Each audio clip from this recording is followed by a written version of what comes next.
Buenos días, maestra Lilia, ¿cómo está? Hola, buenos días. Yo me siento muy bien y estoy a gusto con ustedes. Nos da mucho gusto, a nosotros también nos da gusto estar aquí con usted. Está haciendo mucho calor estos días, ¿verdad? Primero que todo, le agradecemos mucho que nos haya brindado este espacio para conversar con usted. Somos alumnas del tercer grado de la licenciatura en inglés y estamos aquí para, más que preguntarle acerca de los orígenes de la escuela normal, tener una charla con usted sobre su experiencia siendo maestra en esta institución. Caminando por los pasillos nos preguntábamos cómo habría sido estudiar en la escuela normal durante sus primeros años. ¿Nos podría hablar un poco sobre esta época? Bueno, en los primeros años en el que surgió la normal, nació como una escuela muy bien estructurada, muy bien en todos los sentidos, en puntualidad, en trabajo, en entrega de documentación, en todo. El director y subdirector de la normal tenían experiencia como directivos. El director había sido director de una secundaria y el subdirector había sido subdirector de la normal de Chalco. Y además el maestro subdirector se trajo una secretaria muy eficiente, muy bien hecha en cuanto a todo su trabajo, que fue la señorita Trinidad Vega Segura.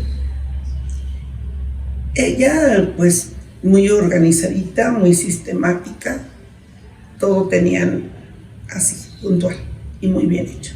No se permitía ni un borrón, nada. Nos revisaba el subdirector los documentos contra la luz y veía si tenían un borroncito, no nos lo recibía. Una falta de ortografía, no nos las permitía. Súper exigente. Entonces nació muy bien estructurada la escuela. Yo llegué sin experiencia porque yo venía de una secundaria, había trabajado en primaria y en secundaria, pero no tenía experiencia en normales. Pero mi subdirector sí. Entonces de él aprendí mucho. De la señorita secretaria pues también, porque ella también ya tenía como 7 años trabajando en la normal de Chalco. Y les vuelvo a repetir, considero que fue una experiencia muy agradable porque aprendí mucho, muchísimo, con muchos trabajos, a lo mejor hasta con muchos regaños, porque era súper exigente el subdirector, pero fue una época muy bonita. Y en ese momento, ¿qué pasaba en Texcoco que no se podía construir la normal cerca de Chapingo? La normal de Texcoco fue decidida por las autoridades educativas de la ciudad de Toluca, a raíz de que aquí en Texcoco surgió la idea entre algunos compañeros de la secundaria 130, como el maestro Juan Orozco, la maestra Silvia, no recuerdo ya sus nombres, el maestro Adrián Escudero. Entre compañeros y entre pasillos comenzaron a tejer la idea de que debía de haber una normal aquí. Y pues no había en sí escuelas de educación superior. Ellos, de su dinero propio, fundaron una normal de paga y trabajaron en la escuela Juan Ruiz de Alarcón, en esas instalaciones. Más el gobierno no se las reconoció.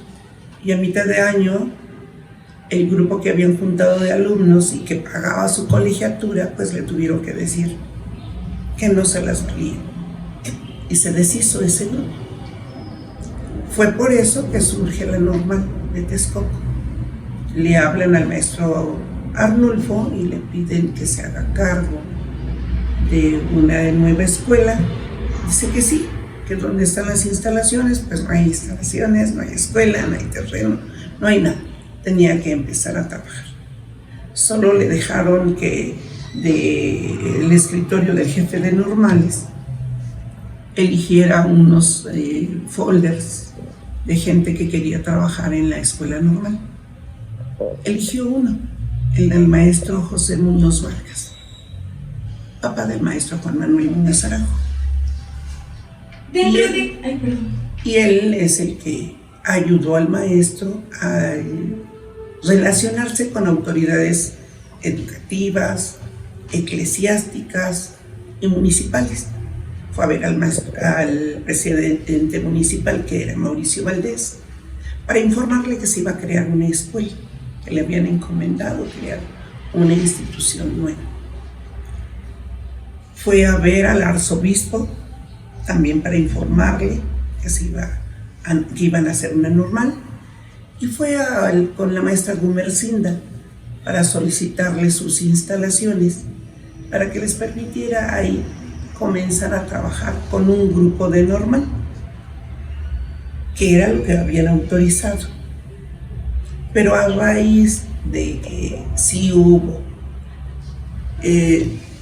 con mucho esfuerzo, porque para eso yo creo que sí recuerdan que les platiqué en una ceremonia que hicieron propaganda por todo Texcoco, en el bochito del maestro Muñoz, fueron a vocear que se abrió una normal, como se había deshecho la anterior, la de paga.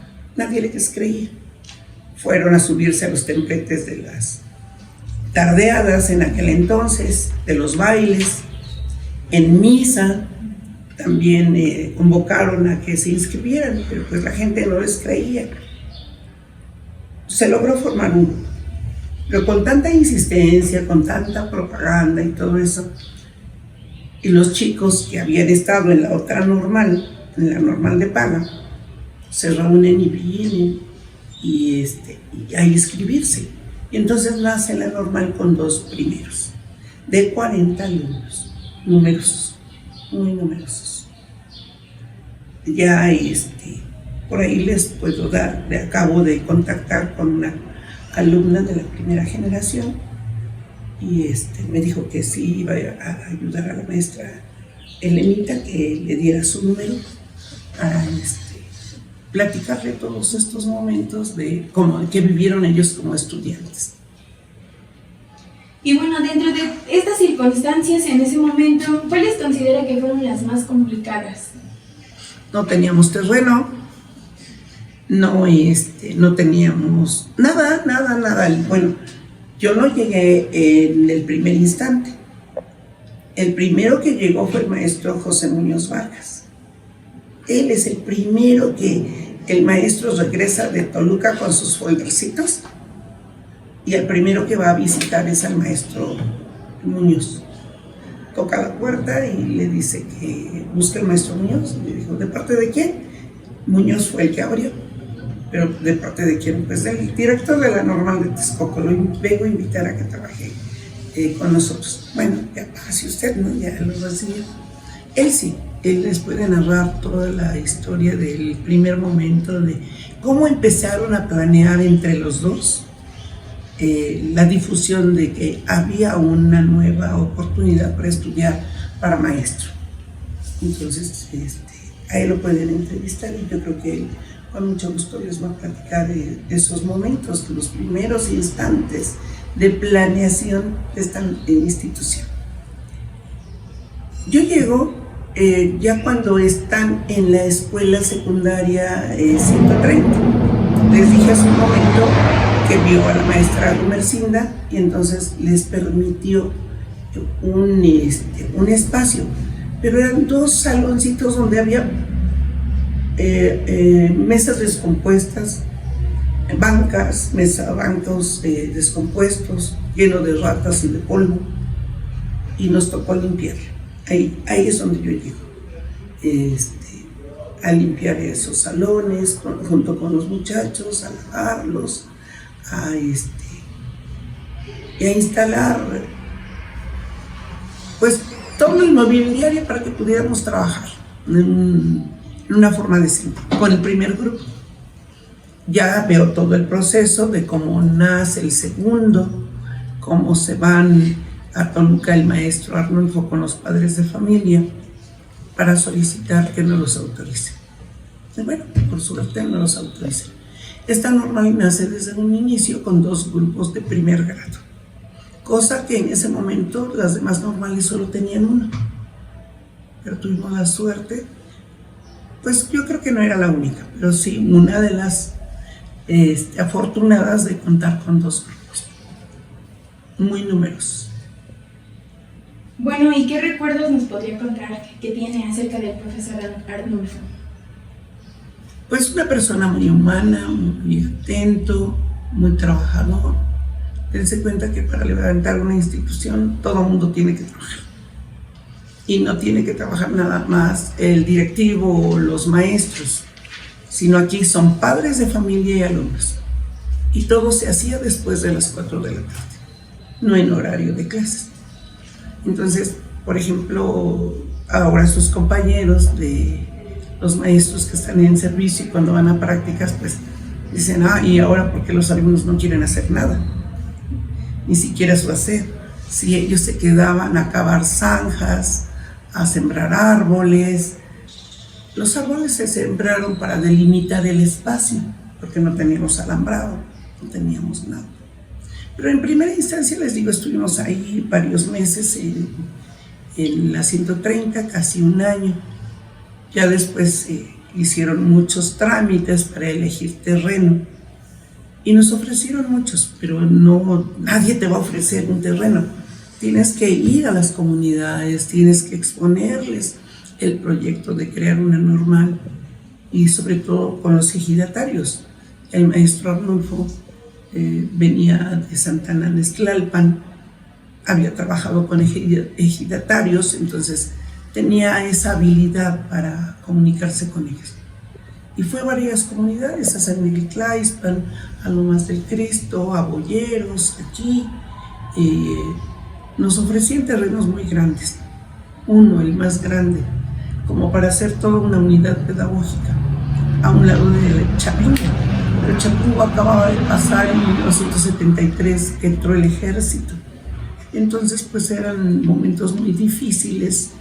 Acababa de pasar 68, luego 73, y como para que estuviera la normal ahí, y siendo la mayoría mujeres, sí consideraron que era de mucho peligro. Y por eso se decidió en este terreno más pequeño, tiene 1 hectárea, mientras el otro tenía 4 hectáreas. Pero las autoridades de Toluca decidieron en ese momento que no era conveniente y autorizaron este. Y bueno, tenemos conocimiento que hubo un concurso para seleccionar el escudo de la normal. ¿Puede comentarnos un poco más acerca de cómo sucedió? Pues toda institución tiene que ir teniendo su identidad propia. No teníamos terreno, se adquirió terreno. No teníamos mobiliario, se reconstruyó el mobiliario, se pintó todo. Les digo que las butacas eran pedazos y todos los alumnos se quedaban a clavarlas, a pintarlas. Los maestros lo mismo. A veces la hora de ida era 11 de la noche, 12 de la noche, hasta 2 de la mañana. Yo en ese momento tenía un tío que era supervisor. Pues decía, en ninguna escuela se quedan a las 2 de la mañana. ¿Cómo Lilia se tiene que quedar a las 2 de la mañana? Pues eran las necesidades de nuestra escuela. Fue por eso que se fue adquiriendo terreno, mobiliario, y necesitábamos un uniforme. Recuerdo que una de las alumnas, la maestra Candelas, que es la directora de la escuela secundaria de Las Vegas, ella comenzó a proponer, pues vamos a hacer nuestro uniforme. Su uniforme era un suéter azul marino, una faldita azul marina, que le pusieron una N, normal. Eso era todo su uniforme. Pero ellas mismas lo crearon, lo idearon, se lo compraron y ya teníamos una identidad, el uniforme. También hubo necesidad de que tuviéramos un escudo, pero ese escudo ya fue como 3 años después y ya fue aquí, ya cuando teníamos estas instalaciones, este terreno, ya se estaba construyendo y se lanzó una convocatoria para todos los alumnos y maestros que trabajaban en esta escuela. Creo yo que todavía tengo el documento de esa convocatoria firmada por los directivos y por mí, donde se invitan a los alumnos a que puedan en un pergamino plasmar la imagen de un escudo, de un posible escudo. Ganó la maestra Norma, no, creo que es Norma Herrera, ella podría mentir, no recuerdo exactamente el nombre, pero lo coloqué en el escudo, en la parte de atrás del escudito, porque lo entregué al archivo de la escuela. Ahí está el nombre de la maestra, Norma Herrera, y es de San Andrés Chautla. Ella es la que hizo el escudo ganador, porque también varios maestros participaron. El segundo lugar lo obtuvo el subdirector, el tercer lugar creo que el maestro Bojorges, que también es de Chautla, pero el primero es de un alumno, y ese es el que ganó. Es normal 21, porque en ese momento era normal 21 y solo era de 4 años. Después de prepa. Bueno, y hablando por último acerca de eso. No estoy equivocada, ahí les van a tener que cortar. No es después de prepa, era con todo y preparan 2 años de prepa y 2 años de licenciatura. Entonces ahí le van a tener que cortar para que le puedan acomodar esa parte. Sí, no se preocupe. Y bueno, ya por último, le quitan ahí. como parte de su experiencia, ¿cómo considera que debe ser la formación de un normalista? Mira, a veces eso no lo razonamos y no lo analizamos. A veces nos sentimos afectados, los alumnos, porque nos llamaron la atención por la vestimenta o por los tatuajes o por las perforaciones. Pero si tú ves y analizas desde el artículo 3, dice que como docentes debemos de cuidar el desarrollo integral del alumno. Y su desarrollo integral es todo. Sus conocimientos, sus habilidades y sus valores y principios.